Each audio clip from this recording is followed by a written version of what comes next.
All right, let's get into it. Did you see what flock camera is doing now? No, what's come out? A lot of cops are resigning or forced to resign because they're speaking out against this flock camera system. Good for Why? them. Something that just came out is that flock cameras, not only do they do facial recognition, but they have this capability now for their AI to instantly link up to your Bluetooth in your car, whether it be your phone or your headphones, and then be able to track you anywhere. That makes absolutely zero sense. We keep seeing more and more videos of these flock cameras falsely accusing people who are completely innocent, who have footage of them at other places. All I'm saying is there's copper in there. We're not saying go cut these things down. No, I'm just talking about the potential shortage of copper. I heard a lot of people were buying those green laser pointers and it's frying the system. You guys shouldn't do that. No, of course not. Because that would work. They would stop working if we did But it's that. illegal. Yeah. It's illegal and you should not do that. I had to look this up because this is the first time hearing about this flock system having some kind of Bluetooth connection capabilities to people's devices.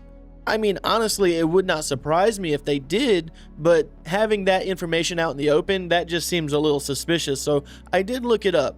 And take this for what you will, it is just information that is found on the internet, which I would like to ask a couple of questions after this. But so far, from what I'm finding, there's no Bluetooth connection capabilities on any flock devices. The only capabilities it has is for technicians to connect to the device itself, not the device reaching out and connecting to other people's Bluetooth devices. It actually says that this is just a rumor that's being spread online in social media posts. So as far as I can find, this is not true information. It still doesn't make the flock system any better, but that's still better than having something just randomly tapping into your device and linking to you all the way home, aside from it tailing your license plate. But here's the question that I wanted to ask. When it comes to doing online research, trying to find out information, what is the best browser source that you guys enjoy using as far as like Google, DuckDuckGo, and so on? And who are the reliable sources that you like to get your information from that are actual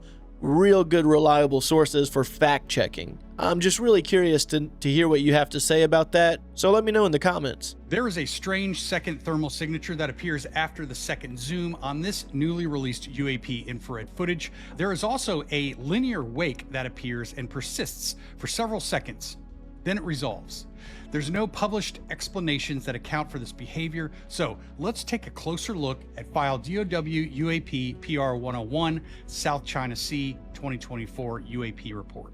In this file, in 2024, a U.S. military infrared sensor recorded this footage over South China Sea, and it was then submitted to Arrow. Beyond that, the file closes because there's no sensor platform data, there's no altitude, there's no distance to target, range info, none of it has been released. Here's what the DoD actually wrote about the footage. It refers to it as a line of several areas of contrast. Around 16 seconds, the initial zoom happens, and then you start to see this single bright thermal point where it enters the frame. It's white hot against a low noise sky, and then at 30 seconds, a distinct linear wake trails the object, and it does continue for a bit.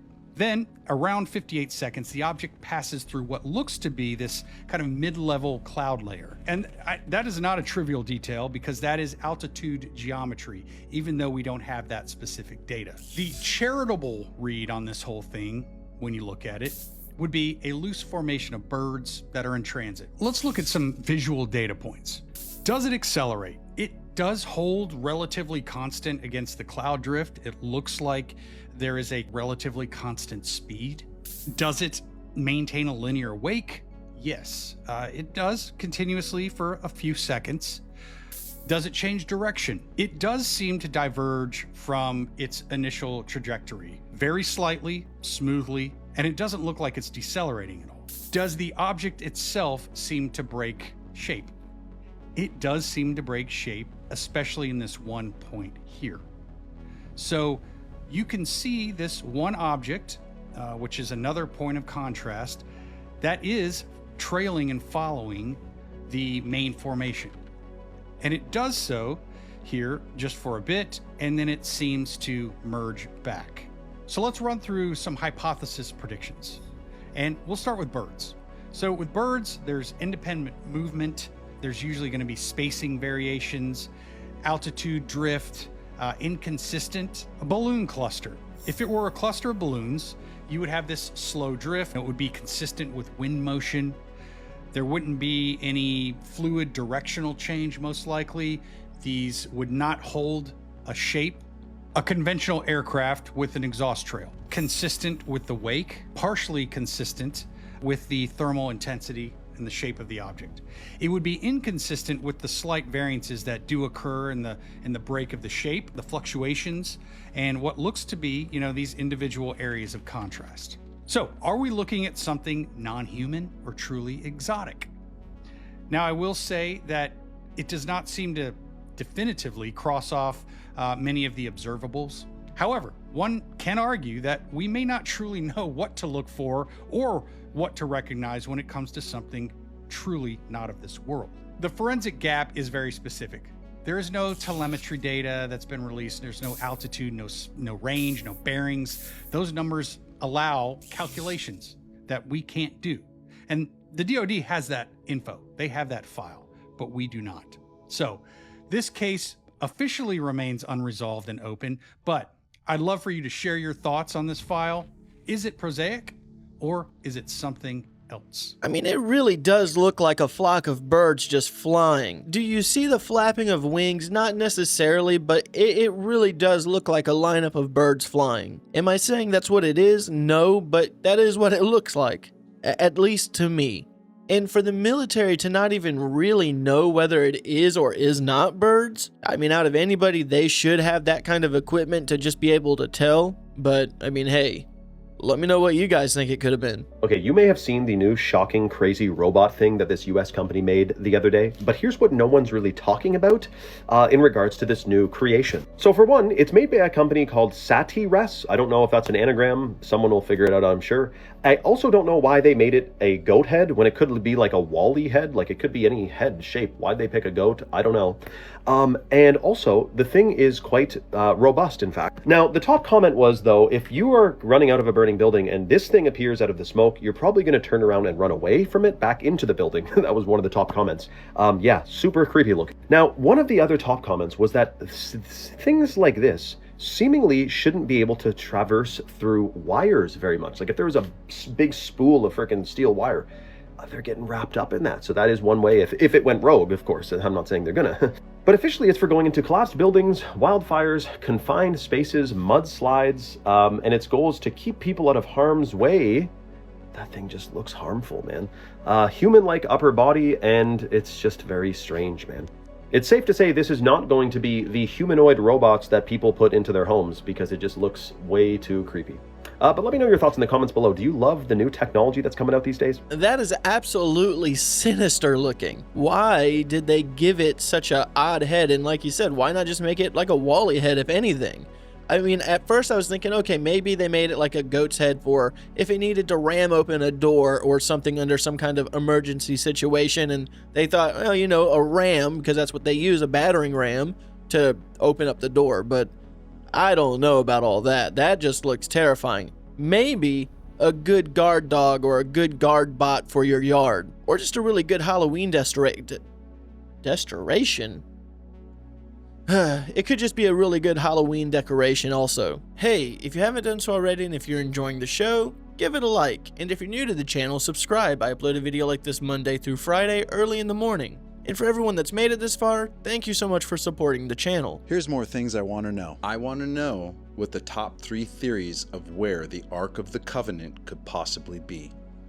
If you've seen Raiders of the Lost Ark, you know that the Ark of the Covenant is what they were looking for in that movie. And that's also what the man with the funny mustache was looking for during World War II. He and his team of cronies were looking for all kinds of things across the globe, and the Ark of the Covenant was one of those items. Now, according to the Hebrew Bible, the Ark of the Covenant was a gold-covered wooden chest, and it was built by the Israelites on Mount Sinai, following the instructions given by Moses to house the stone tablets of the 10 Commandments. It's said to be about 4 feet long and only about 2.5 feet wide and 2.5 feet tall, so it's not really big. It's supposedly made of acacia wood, overlaid with gold inside and out. and it's topped by two golden cherubim facing each other with wings outstretched. The space between them was considered the throne of God's presence on earth. A lot of metaphors built into this thing. If you remember Indiana Jones, when they opened the Ark of the Covenant, it went wild and it killed all the bad guys. So there's a lot of power and mysticism associated with this item, and the Bible describes it as something dangerous to touch or mishandle. Most famously, and I'm not a Bible expert by the way, Uzzah is struck dead for steadying it when it wobbled, and the Philistines suffered plagues after capturing it, and it prompted them to return it. Get this thing out of here. Very scary. Supposedly it led the Israelites through the desert, was carried into battle at Jericho, and came to rest at Solomon's temple in Jerusalem in the 10th century BC. And here's where the mystery deepens. The Ark just vanishes from biblical and historical records. Theory 1, it's in Ethiopia. The most famous claim is that the Ark resides in the Church of Our Lady Mary of Zion in Aksum, Ethiopia, and it's guarded by a single monk for life. Ethiopian tradition holds that it was brought there by Menelik, the son of King Solomon,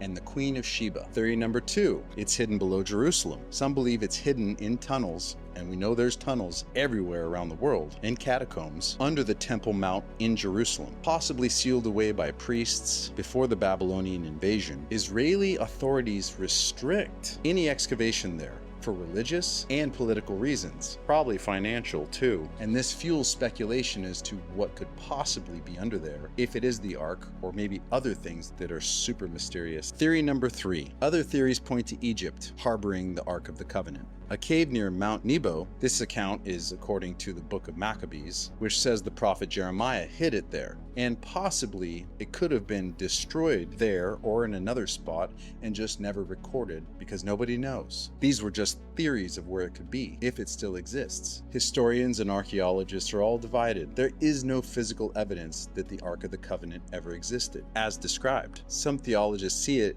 as a theological symbol rather than a literal object. This is one of Earth's most enduring lost artifact treasure mysteries that continues today. The combination of immense religious significance, total lack of an existing body or piece of material from it, and centuries of competing traditions, stories, hoaxes, and other narratives make this Ark of the Covenant something very interesting, very mysterious, and still grabs people's attention through time. But what I want to know is if it existed, and if it was discovered during World War II by the man with the mustache and his team, could they have taken it to Antarctica and placed it down there where nobody can find it, especially today? And yes, I want to know what happened to it, because I don't know, and I want to know. And I want to know who saw Indiana Jones as a kid and got scared out of him when that guy's face melted when they opened the Ark of the Covenant, because I was one of those scared kids. It scares me so much that if somebody gave me the Ark of the Covenant, I'd be like, oh no, I'm not opening that thing. I like my face as it is. But what I really want to know is who on that list is going to jail first in America. If the Ark of the Covenant really does exist, I personally believe that it would have been found a long time ago, probably by someone that does not mean well or just some very powerful people in general. And a theory that I've been thinking about is, what if the Ark of the Covenant has been obtained by someone in power, and one of the main reasons why a lot of natural disasters that are happening more frequently in the world is because they're doing more and more studies and pushing the boundaries of obtaining everything within the Ark of the Covenant. It's kind of like opening up Pandora's box in a way where they're trying to mess with this and a bunch of bad things are happening, but they keep doing it for science. Interesting theory. I'm not saying that that's what it is, but it's just something that I've been thinking about. Let me know your own opinions about the Ark of the Covenant. Bro, this past weekend needs to be studied. 2 pilots died after their helicopters collided in mid-air while trying to fight wildfires in Greece. 11 European tourists were killed after their plane crashed in Peru on Saturday during a sightseeing tour. A 44-year-old naked man jumped from the top of the Brooklyn Bridge using what looks like some sort of bag as a parachute and somehow surviving the nearly 300-foot drop. The public have officially broken Ariana Grande after her team had to announce this weekend that she has to take a step back from visiting visibility because of ongoing scrutiny. And I mean, don't even get me started on the fires. At least 35 are dead and 39 more are missing after a ferry went up in flames in Indonesia. A statewide emergency has been declared in Washington, where 60,000 people have had to be evacuated because of 15 severe wildfires. China have had an enormous warehouse catch fire, causing huge plumes of smoke that could be seen from miles away. Thousands had to be evacuated as Canada's Bradley Creek fire continues to rapidly spread in BC. An entire town in Colorado has been formally abandoned after a water and leadership crisis. Tens of thousands of the migrants that entered the Spanish territory of Ceuta are now seemingly voluntarily going back to Morocco, citing hunger, exhaustion, and hostility from locals. But they're not getting the warmest welcoming home from their police. And I mean, I did find some good news. Spider-Man Brand New Day has just had the second largest opening weekend of any movie ever. It brought in just under $1 billion in worldwide ticket sales in one weekend. Well, rest in peace to all those that have lost their lives. And that is a lot of tragedy in just a weekend. It really literally does seem like the world is going up in flames right now. Cortical Labs, a company that makes computers that run on human brains, is opening up a data center in Singapore, which they hope to house 1,000 units. That is CL1, or Clone, the only computer that I know of that runs computation off of human brains. The research is moving alarmingly fast, but it's really interesting. Biological neural networks are a real competitor for AI, and they have a lot of advantages, including being able to grow. Computers are static, they can't heal. But if you run it off of lab-grown brain tissue, well, that is something that can heal. However, the research seems to be incorporating biological neural networks into AI, which I actually hate calling them biological neural networks. I prefer to call them organoids. BNNs have also moved to being two-dimensional because they're just a lot easier to work with. You can diffuse oxygen and nutrients alongside them, and I guess if part of it expires, you're going to have to cut out that little portion of it. With brain organoids, you can actually replace the node that has expired. Or you can do what these guys did, which is train an AI to behave like a biological neural network, know when to shock them and where and how to operate them, and let that one interact with it, which seems to save a lot of time. You can see how the brain organoids behave, and these are going to be their firing patterns. You just see spontaneous activity prior to learning. That's because they're just firing randomly. Because they're trained on dopamine, or ordered and disordered signals, they tend to prefer order and dislike disorder. They have a preference. That means that they can engage in goal-directed activities in which they have something that they want to accomplish because they will get a reward and avoid punishment. Either way, we are getting to the point where these can replace a lot of the traditional ways that we use AI, and they can be incorporated into things like Python script. While AI requires massive data centers that use a huge amount of electricity, these are significantly less power hungry, but we are still figuring out how to get them to work effectively. I mean, CL1 lasts you about 6 months at most, and that is a great improvement from earlier kinds of organoid systems that would last roughly 1 month. Some people have managed to keep them alive for 5 years or more. The only reason that it was 5 years is because that's when the experiment ended. We could potentially keep brain organoids alive indefinitely, but it's difficult. Oh boy, I sure cannot wait to reward my computer for doing a good job. That's the future I'm looking forward to. I don't know about this whole organoid thing. It really seems almost inhumane. I mean, these are actual living cells that are functioning and behaving in a way that's trying to do good so that it doesn't get electrically shocked. That's kind of messed up in a way.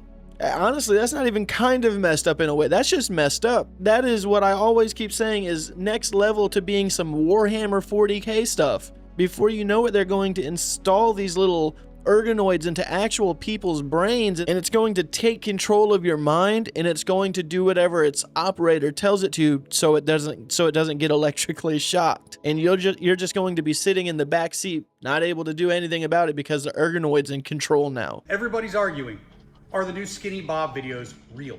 Well, let's ask a better question. Why is it showing up now?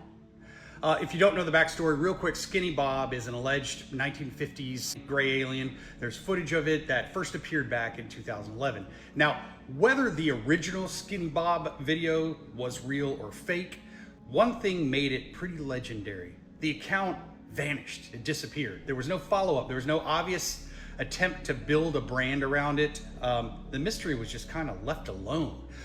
If you fast forward to 2026, Suddenly, you've got two brand new accounts, and they began releasing what's now claimed to be actual additional footage to the Skinny Bob original 1950s footage. Now, does it prove fake that these are brand new accounts, they just released this? No, but it does resemble the kind of rollout that we see all the time in today's creator economy, right? Within days, the discussion spreads across YouTube, TikTok, Reddit, channels like mine included. Whether intentional or not, these clips have definitely been created to create attention across an entire ecosystem. Now, none of that tells us whether the footage is authentic, but it does raise another question that I think deserves just as much attention, which is who benefits when one of the internet's biggest UFO mysteries suddenly comes back to life? That's the question that I'd love to hear your thoughts on. To me, if you want my opinion on it, I'm not sold it's real. I'm honestly not sold it's real either. I have been seeing these Skinny Bob clips blow up for the past few days. I actually had a few clips saved for us to react to, but time progressed and I wasn't able to make any videos because of things happening in the office. But we're here now and we're talking about it. To answer his question as to who gains what out of this, honestly, I believe it to be the person that faked this or uploaded this fake footage just enjoys getting views and enjoys having people talk about the video. They don't really get anything monetizationally and or any kind of recognition as to who they are as a content creator, if that's what you want to call them, but they enjoy that this mysterious video is getting questioned as to whether it's real or not, and that's satisfying enough to them for it to be a successful upload and a purpose. That's my personal belief as to why someone would do this. And I mean, that's kind of the reason why some people create film in the first place. They like gaining that kind of attention for people's reactions. I mean, a big majority of it also is to gain some kind of monetization out of it, but not everyone's always about that. Some people like to just create the content to get people talking about it. And that also leads me to believe that we're probably going to start seeing more of these clips rise where these popular videos about a decade ago start coming back with more updated clips. We're probably going to start seeing more and more of that happening, if I were to take a guess. But we'll see, and I could also be very wrong about this Skinny Bob. All this information could be real, I just personally do not believe it to be. Let me know your thoughts and opinions on it. I'm always interested to hear what you guys have to say about this kind of stuff, so please feel free to share in the comments. This is the one that might explain everything. UFOs, the pyramids, underground cities, lost civilizations. What if these are all pieces of the same puzzle? It's called the Breakaway civilization theory, and it proposes that our civilization might not be the first. Nearly 13,000 years ago, Earth entered the Younger Dryas, a period of sudden and dramatic climate upheaval. Some researchers connect this to the event of the Great Flood, remembered in ancient traditions around the world. According to the theory, this catastrophe destroyed an advanced civilization that may have existed before the last ice age. It wiped almost everything off the map and forced humanity into a reset. But the theory also suggests that not everyone started over in the Stone Age, and that a small group of people escaped underground beneath the oceans or into isolated regions of the planet, carrying their science and technology with them. And while survivors on the surface were rebuilding civilization over thousands of years, this hidden society never stopped developing or advancing. And millennia later, its technology could be so far beyond our own that we would mistake it for something alien. Think of all the cases that people have reported of human-looking UFO occupants, strange ancient symbols reported during modern encounters, and why the phenomena seems to have monitored and perhaps influenced humanity throughout recorded history. Maybe whoever these beings aren't visiting Earth.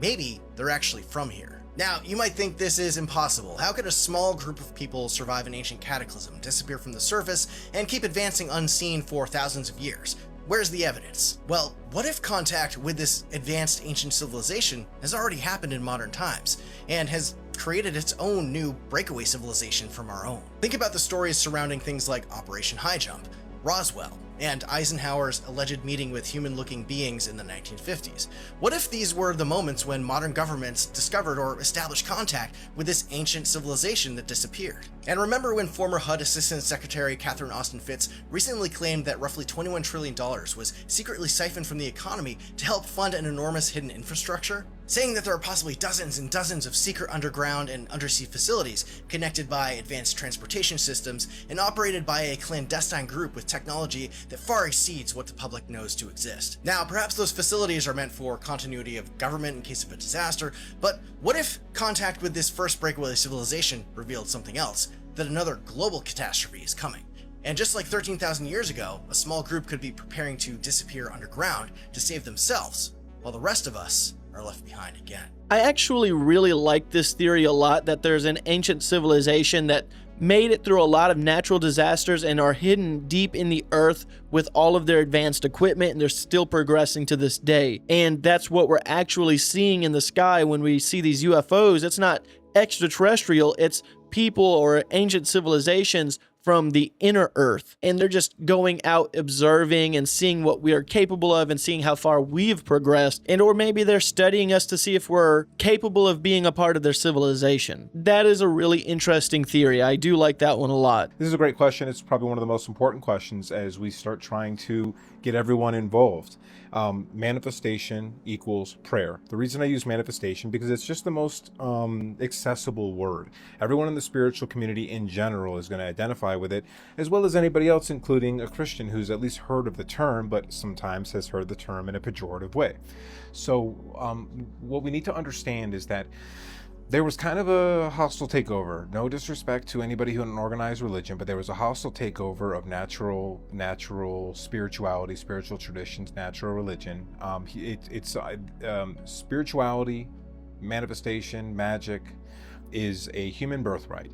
The issue is that we had some very powerful political forces and what became religious forces, but they're essentially political, who went around and basically stole that birthright from everyone they could. You know, they went everywhere. They went all over Europe. They attacked the Druids. They attacked the Kahunas in Hawaii. They attacked the Native Americans. They attacked the Africans, everybody. And what they did was they punished those people for doing evil things. The evil things they were doing was not praying to their God, because these institutions were mafias, okay? Again, no disrespect to the everyday Christian. Many Christians are just trying to be good people, and they have put their focus on a great image of a person who is Christ, who is a wonderful example. But understanding the institutionalization of these religions, which Christ would have completely come against, understanding what they've done around the world, which are heinous crimes against humanity, and understanding how what they wanted was a monopoly power over spiritual power, over our inherent abilities to make manifest things in the world. And so religions call it prayer, and you pray to God, and you don't just pray to God to get things, but you know, this idea of prayer when you're in need or you're looking for something, whether it's something self-transformative or whether it's some material physical thing to enter into your life, or you know, to find a good wife or husband, etc., etc. But the ultimate mechanics, which are real, have a real objective reality. And so this is where, like, I have my theory on exactly how those mechanics work. I can't tell you where everything came from. No one can tell you how this all happened and why it's happening. But phenomenologically, we can begin to understand how prayer and manifestation work. But yes, they're the same mechanic. They're the same thing. You're doing this, you're using your mind and your heart, projecting your desires, which actually give off real frequencies. And those frequencies can be read by something that has a sort of lexicon or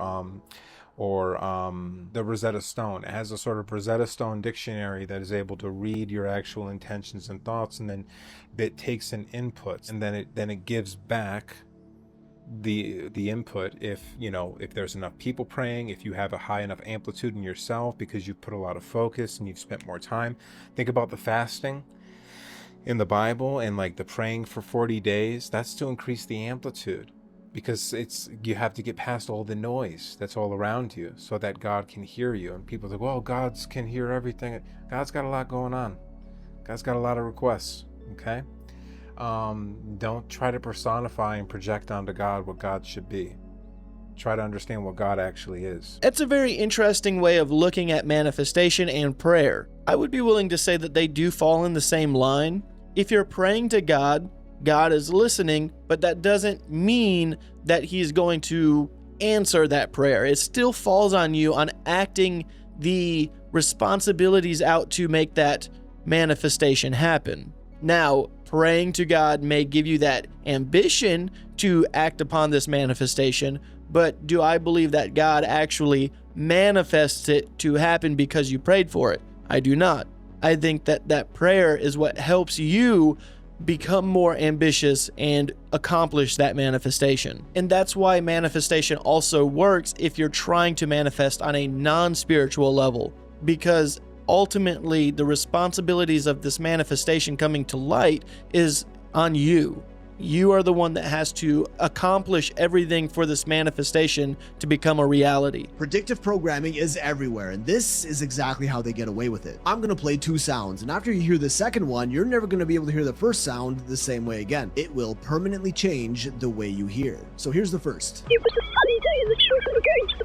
A weird jumble of robotic sounds with no meaning, but that's just real quick, what I heard before I'm influenced, because I've not seen this video, what I heard was it was a sunny day walking in the park. That's what I heard out of all that garbly goodness. So let's see what it actually sounds like, or if what he says it sounds like. Exactly what predictive programming wants you to believe. You're not supposed to understand what you just heard, but that sound sent a subliminal message into your subconscious, which knows exactly what it is. You see, your subconscious mind works a little differently than your conscious one, in that it doesn't need to understand the context of input in order to internalize and process it. Now, the second sound is going to awaken that message like a sleeper agent and bring it from your subconscious mind into your conscious mind, and you will now be aware of what that message was. Here it is. It was a sunny day and the children were going to the park. And that right there is the key to unlock this message. Because now, here's that first sound again.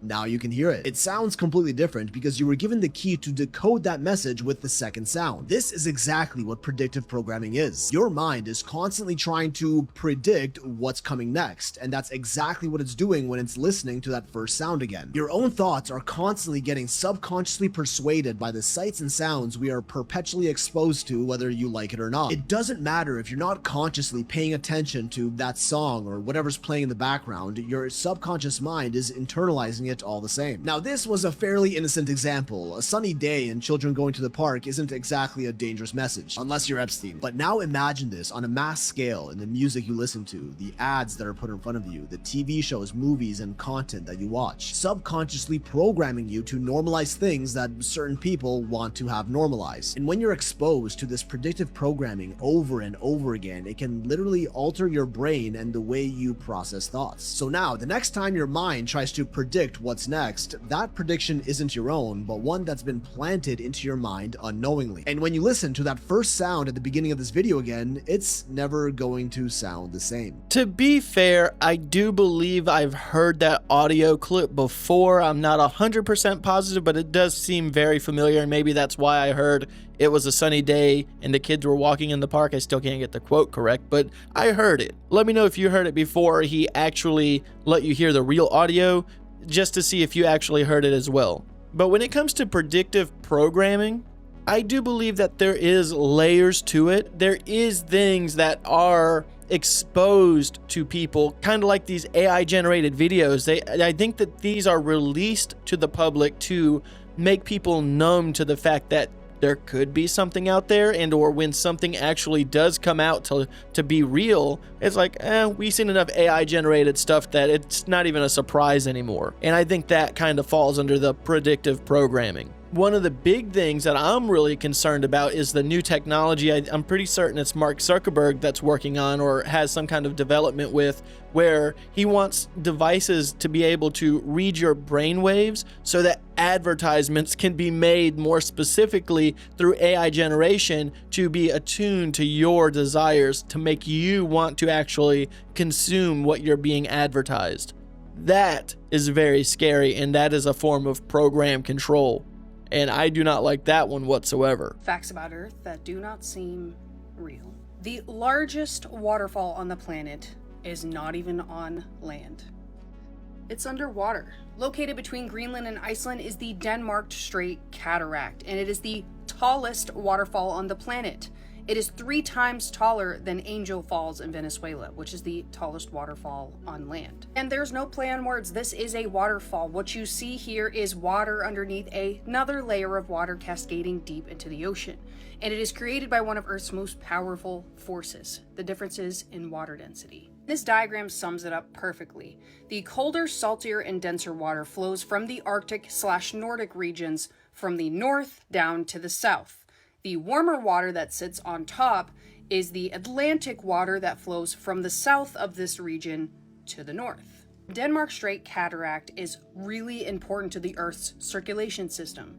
Yes, she has a circulation system. It is called the Atlantic Meridional Overturning Circulation System, or the AMOC. This massive circulation system is essential to the Earth's climate. It helps transport nutrients, carbon, and heat all around the planet. As that colder water sinks and that warmer water sits on top, the North Atlantic Current carries all of that warmer water towards Western Europe and towards the north, and it's very essential to their climate.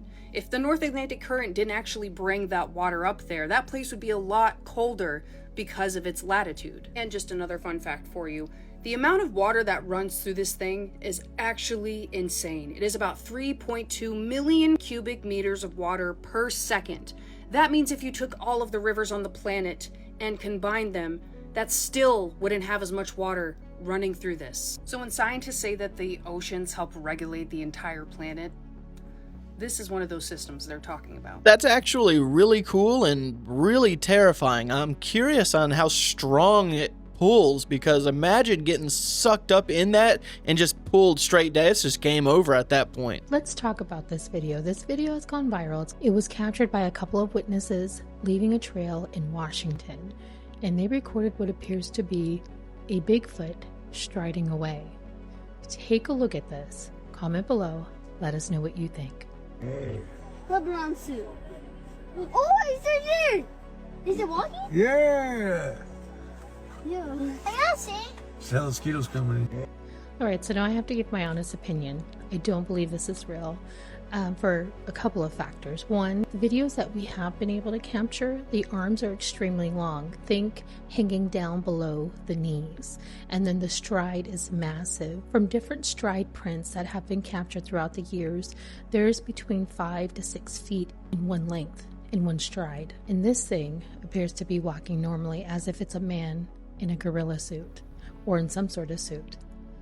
But watch it again, comment below, and let us know what you think. LeBron suit.